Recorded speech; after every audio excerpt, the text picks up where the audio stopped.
Flax seeds, sunflower seeds, pumpkin seeds, அதுக்கப்புறம் மக்கானா. இந்த மக்கானா இல்லாமல் பண்ணிங்கனாலே ரொம்ப நல்லாயிருக்கும்.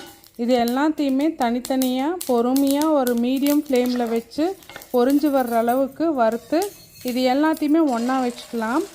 இதில் இந்த பம்ப்கின் சீட்ஸ் அப்புறம் நீங்கள் வெள்ளரி விதை நான் மிஸ் பண்ணியிருக்கேன், அது வேணாலும் சேர்த்திக்கலாம். இதெல்லாம் நல்லா உப்பி வர்ற அளவுக்கு கலரும் கொஞ்சம் சேஞ்ச் ஆகி வர்ற அளவுக்கு நல்லா வறுத்து எடுத்து வச்சுக்கலாங்க. இந்த டைம் மட்டும்தானேங்க இந்த லோட்டஸ் சீட்ஸ் அதாவது மக்கானா சேர்த்துனா எனக்கு அது அவ்வளோக்கா பிடிக்கல. இது எல்லாம் ஆறுனதுக்கப்புறமா மிக்சியில் போட்டு நல்லா அரைச்சிக்கலாங்க.